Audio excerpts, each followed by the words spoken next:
Hi everyone, Judicial Watch President Tom Fitton with our weekly update here on social media. Thanks for joining us this busy week.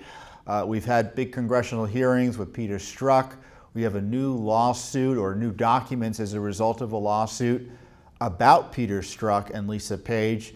Also big Supreme Court nomination by the president, a home run, or not justice yet, but Judge Kavanaugh, plus some outrageous documents you'll want to learn about over the unaccompanied child crisis or children crisis at the border, these illegal alien children who are coming across the border. We have documents from the Obama administration that shows it was a humanitarian and public safety nightmare.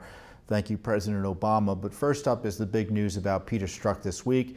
He's the disgraced FBI official who testified to Congress just yesterday in a hearing that was a bit of a circus, it was crazy. It was a crazy hearing, to be frank.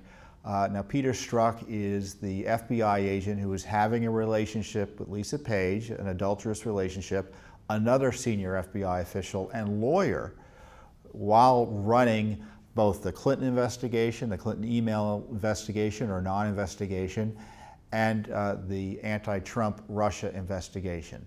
And emails or text messages uncovered by the Inspector General of the Justice Department showed that Peter Strzok and Lisa Page, and it turns out others in the FBI, hated President Trump, wanted to see him impeached.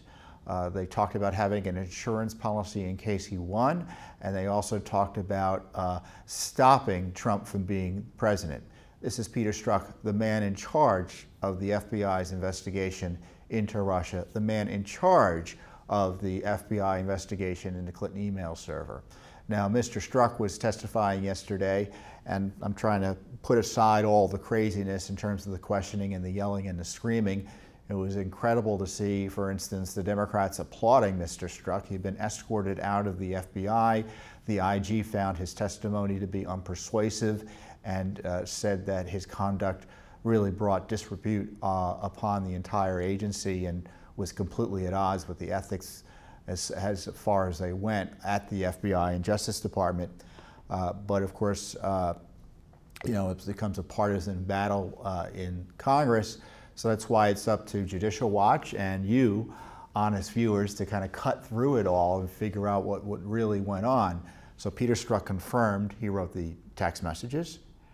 He says they weren't indications of bias. Obviously, that's not believable. But he did say that the documents or the bias didn't impact his investigation. Well, I don't think that's persuasive at all. Indeed, it wasn't persuasive to the IG. It wasn't persuasive to even Robert Mueller, who removed Mr. Strzok from the Mueller Russia investigation once these text messages became known within the department. Of course, Mueller hid that from the American people for 4 months. So now we know what Mr. Strzok did.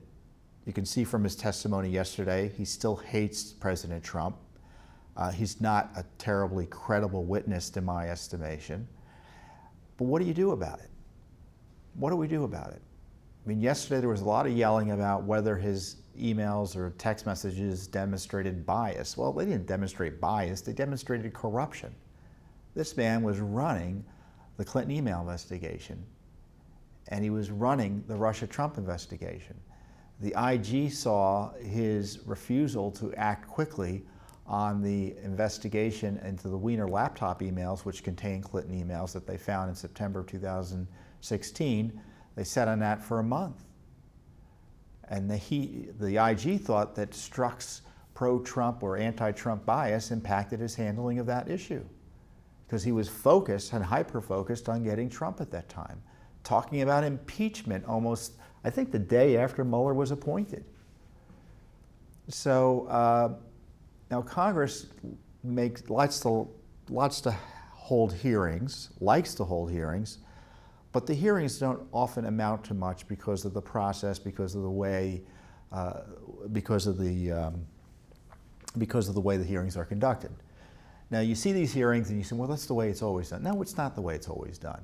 Back in the day, and not all former congressional practices need to be revived because some of them weren't good, but in this case they were good. And they used to have, on major hearings, you would have a minority counsel and a majority counsel, basically a lawyer whose only job was to investigate the issue at hand and to question the witness on behalf of the committee. So the Republicans would have their counsel ask questions of the witness, and the Democrats, or the minority, oftentimes back then it was the Republicans who were in the minority, would have their counsel answer questions. And sometimes the senior members of the committee, the chairman and the ranking member, would ask questions as well. But you didn't have the questions divvied up in these 5-minute ridiculous increments that we saw yesterday, which, as you see, is no way to conduct a hearing, no way to conduct an inquiry on behalf of the public interest. There are some members who know what they're doing, there are some who don't, and that goes for both sides of the aisle. And Mr. Strzok deserved to be questioned in a serious way because of his misconduct was so egregious. And so the circus of the hearing detracted from the corruption that is at issue, which is that the FBI, and Peter Strzok being a symptom of that, and the Justice Department under Obama were misused to target President Obama and Hillary Clinton's political opposition, namely Donald Trump. So you've got this circus atmosphere that distracts from the outrageous corruption at the Justice Department and FBI. So we have this hearing. What was the goal of the hearing? I don't know what the goal of the hearing was. If I were running the hearing, I would think, well, okay, we already know he wrote the text messages. We already know from the pre-interview, they did a deposition of him, they questioned him beforehand behind closed doors, that he was going to say what he said, which is that you can't believe his text messages that talked about the investigation in a biased way, biased the investigation. So what do? Well, you tie the text messages to specific acts in the investigation that went either for or against his political targets or friends. So with Hillary Clinton, we know the FBI generally bent over backwards to protect her, and with President Trump, we know there was this improper targeting and over-the-top improper use of FISA warrants and spies and things like that. The other big news in the hearing yesterday was that the FBI, on behalf of Robert Mueller, suppressed many of the questions about key issues related to the Russia investigation. With no good basis. So again, Robert Mueller and the FBI are protecting Strzok, protecting the Obama Justice Department, the Obama FBI, and all the attendant corruption targeting Trump. So that's the big news yesterday. And the other big news is that Mr. Mueller really didn't question Mr. Strzok, at least according to Mr. Strzok. When the text messages came out, he was just removed. Mueller never asked him anything about what was in them. So if I were Congress, I would bring Mr. Mueller in to testify. It's well past time that he testify about the way his operation is being run, about its corrupt formation, as evidenced by Peter Strzok's text messages with his girlfriend, Lisa Page, who supposedly is being deposed right now. I'd ask him about his budget. I'd ask him about his hires, demonstrating bias. Do you know that Mr. Mueller just hired 4 more lawyers, not one of whom was a registered Republican? We do know one of them, I think, a Mr. Kravis, is a new hire of Mueller. He worked was as a political appointee in the Obama White House counsel's office. So if he's looking to reassure sensible Americans who want an investigation that is not only free from bias, but even the appearance of bias, as Mr. Strzok might like to say, why is he hiring all these Democrat partisans to target President Trump with this gargantuan investigation? So Mr. Mueller needs to be brought in to testify. And then secondly, we learn further that about this this DNC Clinton dossier. Of course, the FBI suppressed questions about that dossier, which was improperly used to get a spy warrant on Donald Trump. So there you got the deep state FBI, Christopher Wray, the president's appointee at the FBI, who answers to Rod Rosenstein and Jeff Sessions, all covering up and protecting Mr. Strzok from having to answer questions about that corruption.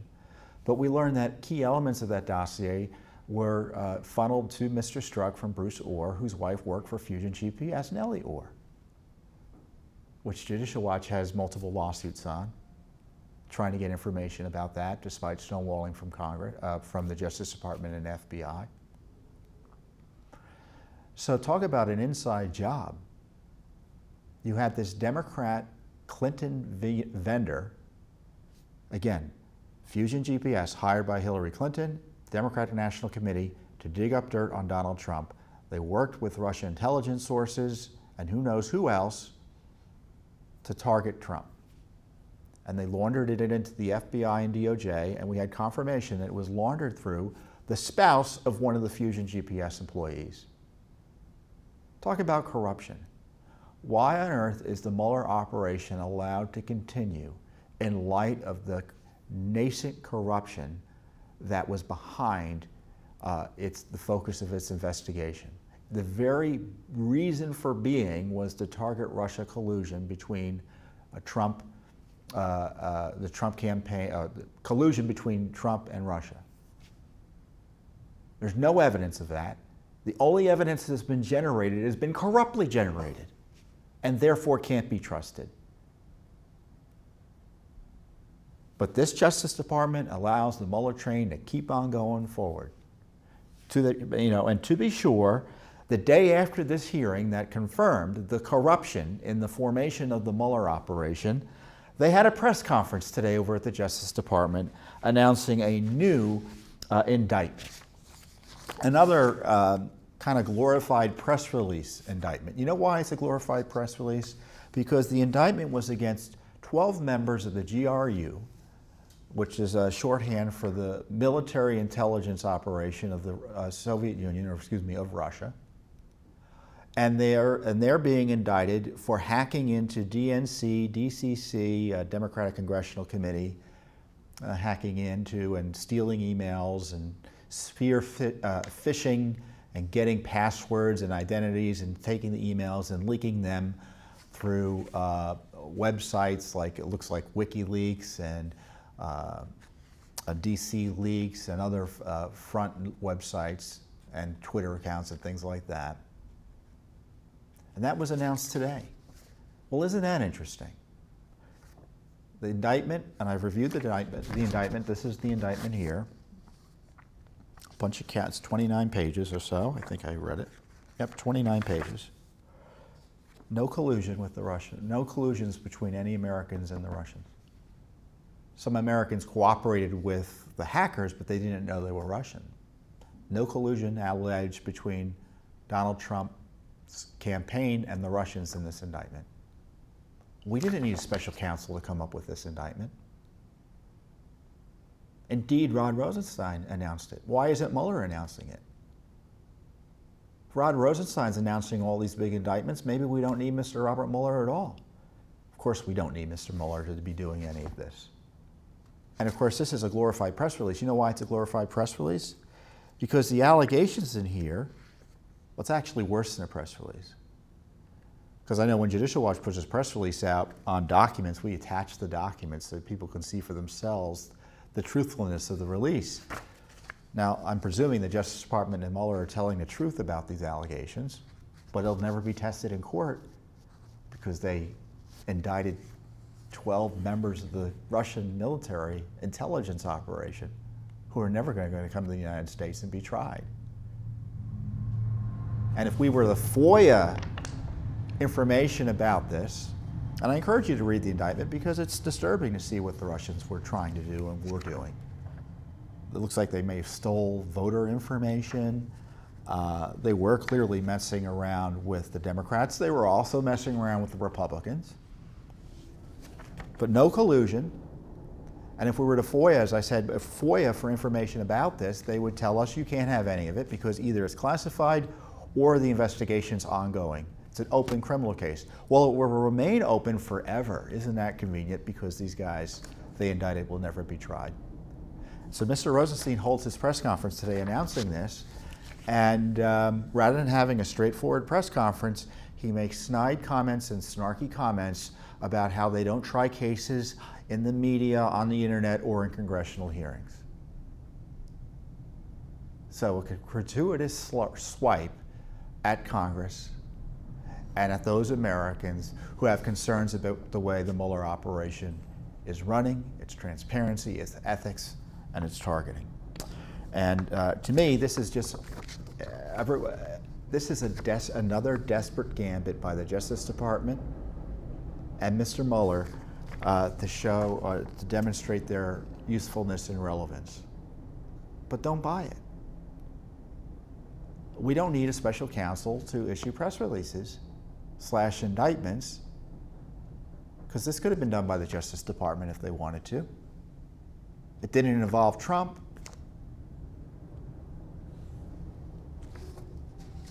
So we'll be investigating this. We'll be asking, we'll FOIA it. We'll see what we get, because I want to know the details of this alleged hacking.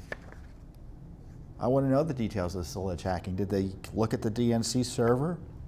I recall the DNC server was not made available to the FBI. It was not made available to the FBI. The Democrat Party refused to make its server available to the FBI after an alleged hacking.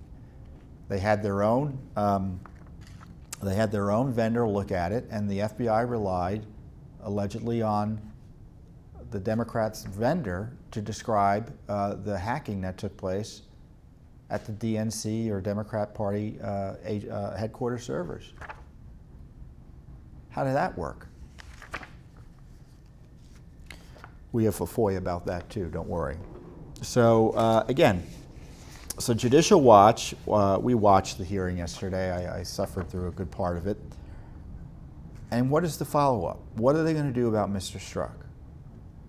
Now, the fact that Mr. Strzok testified tells you something. It tells you that he's not concerned about being prosecuted.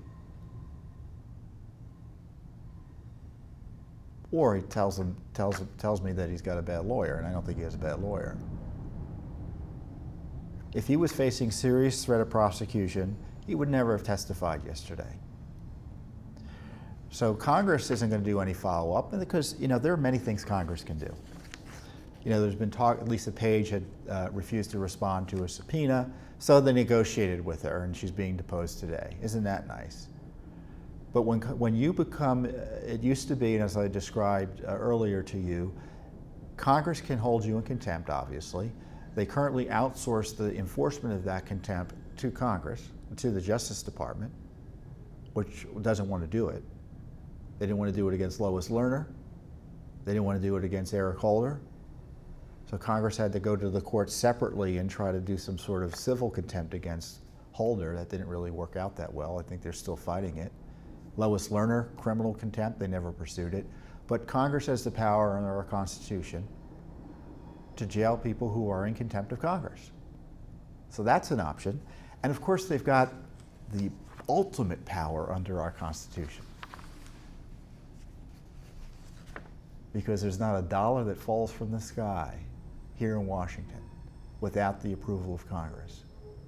So if they don't like what Mr. Strzok has done, defund his position. If they don't like what the Justice Department is doing with the FBI documents and DOJ documents on the FISAs and the Spygate documents and things like that, defund parts of the FBI and Justice Department. So Congress is right to complain when the executive branch shows contempt for its rights under the Constitution, but you need to vindicate those rights if you're going to be taken seriously by the American people. And so that's something we've been pushing. So, but we're not going to wait for Congress. Judicial Watch doesn't do it. So we're doing, again, the heavy lifting for Congress, as I like to say. A lot of train traffic this afternoon. The Judicial Watch just received a batch of documents of Strzok Page emails. So Congress isn't able to get all of these documents.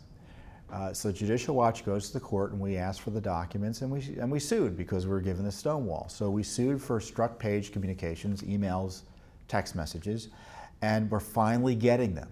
So these are documents that Congress, as best I can tell, hasn't received yet. But Judicial Watch is able to receive because we're willing to go to court and fight for them in court. And the documents, the current set of emails they just gave us, I think it was only 87 pages. There are 13,000 pages supposedly they're reviewing, but they want to review, give them to us in dribs and drabs, and they want to take up to 2 years to give them to us. Talk about contempt for transparency and the people's right to know. That's your FBI and Justice Department. But nevertheless, we're getting them in dribs and drabs. In the meantime, the documents show they're laced with profanity. They show that Page and Strzok have contempt for their colleagues. They curse about, not everything, but they curse often in the emails. I can't even really quote them without ending up having to describe cursing, which I don't really want to do. So go online and look at them. But they also demonstrate that Strzok also hates the New York office of the FBI. Now that was the office that found the, interestingly later, after the email was sent, the Weiner laptop documents. Remember, emails from Hillary Clinton's email server ended up on Anthony Weiner's laptop. Anthony Weiner married to who? Yuma Abedin, Hillary Clinton's top aide. And Judicial Watch received the documents that were found, more or less. We didn't get the classified information, but we confirmed the classified material that was on there. And the only reason that we found out anything about that, I'm convinced, and the IG confirms this in part, is because the New York office was screaming about the lack of action by Peter Strzok. And you can tell that if you weren't in headquarters, if you weren't part of the Comey gang, which Peter Strzok was a part of, they had contempt for you. And so the Russia investigation, the Clinton email investigation was closely held and run by the top level officials in the FBI, which immediately tells you that it was corrupted, because that's not the way investigations are supposed to be run. And we now know that Peter Strzok and his gang hated Trump and loved Hillary Clinton, and it helps explain in part why the investigations turned out the way they have been turning out. And the other interesting thing about this lawsuit is that Peter Strzok and Lisa Page conducted some government business on their personal email accounts. And we asked the Justice Department and FBI to ask them to preserve them. They said they would. They won't give us a copy of the letter. So we don't trust what's going on, so we've asked the court for a preservation order to confirm that no more government records are going to be destroyed, because that's a nasty habit. We remember Hillary Clinton, that some of these government officials have. And this FBI and this Justice Department are opposing our efforts to preserve the records of Peter Strzok and Lisa Page. So as you see all that corruption in Congress yesterday or this week during that hearing, you see those text messages, just so you know, at the same time, this FBI and Justice Department are stonewalling the release of more records about these two, Lisa Page and Peter Strzok, and also they're making it easier for them to destroy records that the American people have a right to see under the law. And again, it's not Congress in court fighting, it's not the media in court fighting, it's Judicial Watch in court fighting about these essential records about the worst corruption scandal in American history. The misuse of the FBI, DOJ, CIA, NSA, State Department, you name it, by the Obama administration to target then candidate Trump and now bring down President Trump through a politicized, improper, unconstitutional, out of control special counsel investigation. So, some good news this week was the announcement of President Trump's Supreme Court nominee. He nominated Judge Brett Kavanaugh, and Judge Kavanaugh is a judge here in the District of Columbia, the U.S. Court of Appeals here in the District of Columbia. The way it works is that there are appellate courts of appeal for various districts in the United States. The United States is divided into, I think, 11 or 12 districts. So one of the districts is the DC circuit here, which is one of the most important circuits other than the Supreme Court because it handles so many government cases and big cases in that regard. Brett Kavanaugh's been on the court, I think, for 12 years now, so he's got quite an extensive record. I think Judge Kavanaugh is a home run of a pick. He is a constitutional conservative. He's got a demonstrated record of adhering to the U.S. Constitution, applying it as opposed to rewriting it and amending it, as liberal judicial activists like to do. Some conservatives are concerned he may not be as conservative as he ought to on pro-life and Obamacare.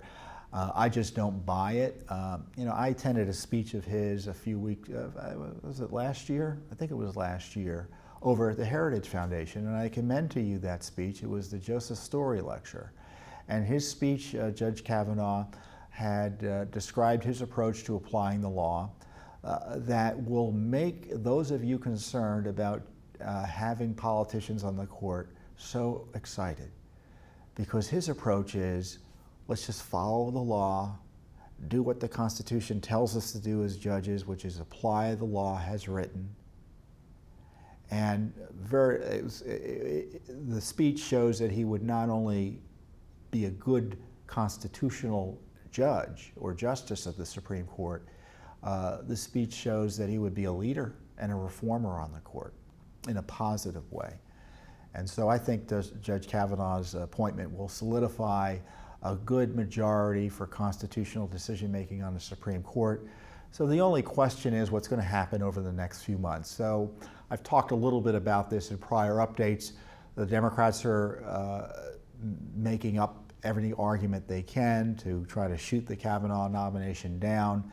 And I don't want to answer and address all of them because at this point they don't have the votes. They don't have the votes. And one of the big issues the Democrats have is that, it's an election year. Well, it's one thing to have a two-term president at the end of his term of office nominate a Supreme Court judge, as President Obama attempted to do with Merrick Garland, and be told by the Senate, no, the American people are going to make the decision, as opposed to in an off-year election, a congressional election, delaying the nomination or consideration of a Supreme Court nomination just as an excuse, using the election as an excuse to delay it further. Judge Kagan was nominated, well, she wasn't a judge, Elena Kagan at the time was nominated by President Obama in 2010, which was also an election year, and she was confirmed. So there was no delay. So leftists are going to come up with smears, and there'll probably be threats of violence and some craziness because of this violent streak that the left is kind of stroking, unfortunately, within its ranks.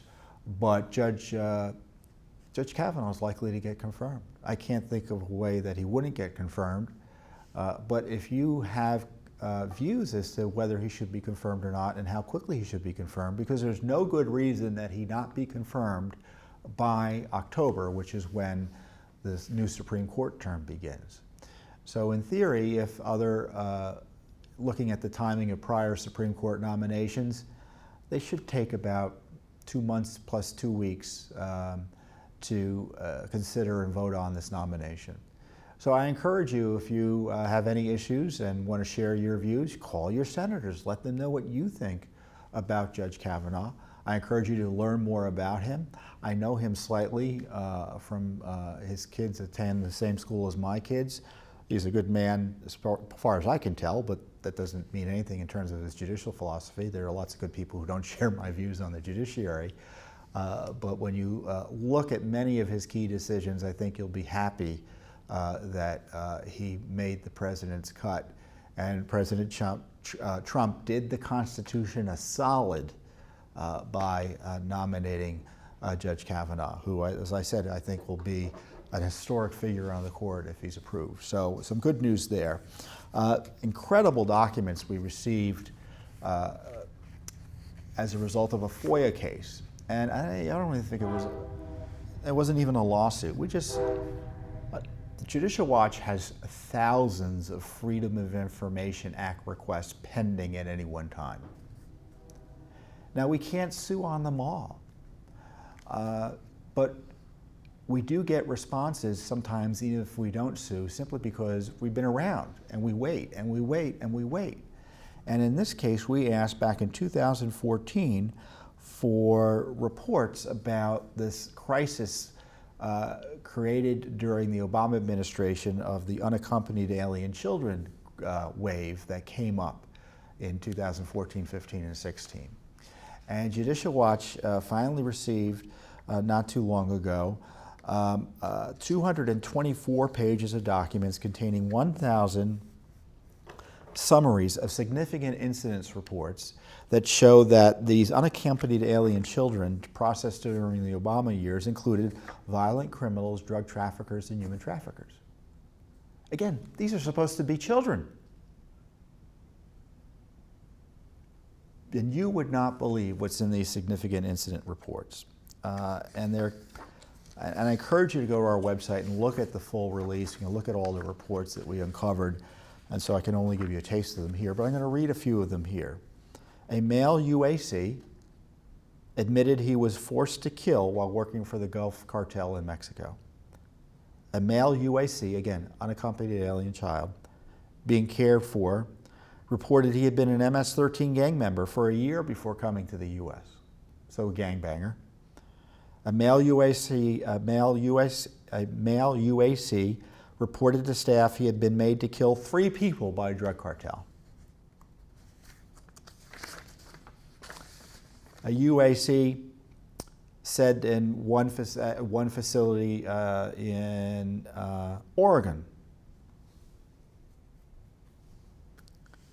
all the kids here at Paso, that's the name of the facility, are snorting white pills, and that there's some residents that bought the pills into the facility, and all the residents are snorting the white pills all times during the day. A female UAC in Florida attacked a staff member with a chair after being told to stop inappropriate behavior towards another female UAC. After being restrained, she threatened to stab someone with a knife she kept in her room.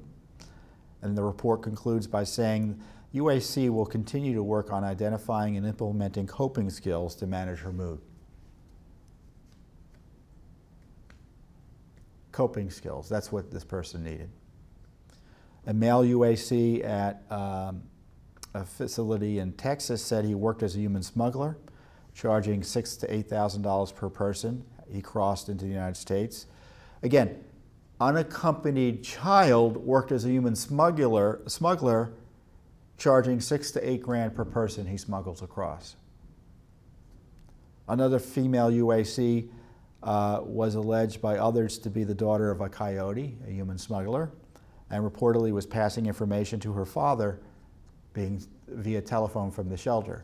So the human traffickers had their people in the shelters reporting back to them about what was going on, because those of you who follow these issues know the human traffickers bring people up. So let's say a family member pays a trafficker to bring their child up into the United States. The traffickers either extort more money once they have custody of the person, threaten, rape, abuse the child, sometimes violently, in such a violent way where they're like sending back body parts in order to extort money from the family. Unbelievable activity. All encouraged as a result of open borders and an unsecured border, because it wouldn't be happening if they couldn't get across the border, because you wouldn't have human trafficking like you have if the border was secure. More. Female UAC at a shelter in San Antonio attempted to molest another child, or UAC. The perp was redirected by staff. Female UAC in Texas, Conroe, Texas, she said she was repeatedly raped on her journey to the U.S., confirming our concerns. A male UAC admitted he was a human smuggler, since the age of 13, 14 for 2 years. So this child evidently was 16 or 17, was paid $100 to $200 per person for everyone who crossed over. A female UAC looks like in Florida, a facility in Florida, said she was sexually molested by her guide through her journey to the U.S. A male UAC said he had been a drug smuggler, made 18 or 19 trips on behalf of the Mexican cartel since he started. A female UAC said she came in, told U.S. authorities she was coming up with her grandmother. In fact, her grandmother was not her grandmother, and brought her up from Honduras to make her work as a prostitute. So, and there's more. There's abuses by government, the people that are supposed to care for them that are alleged in these reports. And this shows that the President Obama and his administration presided, as I said, over a humanitarian and public safety nightmare. And they show the Trump administration is right to be concerned about this illegal alien crisis, especially with the misuse, using children as shields to get into the country. And everyone's yelling about separation. You can see why some of these children should be separated from their supposed adult caregivers that are bringing them in. The Trump administration inherited a mess. They need to aggressively secure the border, as you know, and these documents show it. And this is what Judicial Watch does. We give you the truth about what's going on. And the Obama administration was given a free pass by the media on this crisis that I'm reporting to you on, that you won't hear anywhere else. You won't hear anywhere else, other than Fox News, perhaps. I'm trying to remember if we were on talking about it. I think Lou Dobbs was talking about it. That's the truth of what's going on in the border. And those of you who are concerned about the rights of illegal aliens, then you need to get on board with us and secure the border and stop illegal immigration. Because the illegal immigration is just a code word for human trafficking that leads to violence, exploitation, and life or death situations for those caught up in it. And I won't be lectured, and those of you who support a secure border should feel confident you're in the moral right, because you are doing more to protect illegal aliens and, of course, U.S. citizens than anyone on the left who wants open borders, or anyone on the right who wants open borders. If you believe in protecting illegal aliens, then you want to secure the border, because it's a nightmare for them. Now, I know not all of them we all know not all of them are criminals and terrible people, but they should not be crossing the border illegally. And when that is allowed, that lawlessness is allowed, they are victimized and are subject to victimization because they don't have the protection of the law. They're involved in illegal activity, which is dangerous.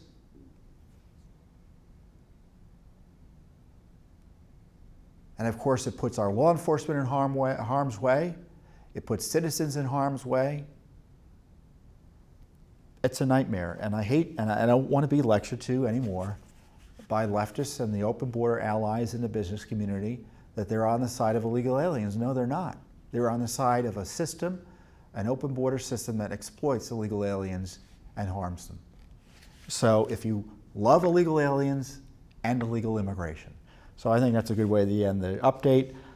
Thanks for joining us this week. We have a lot more information coming out to you for next week as well. It just keeps on coming here at Judicial Watch. Thanks for your support.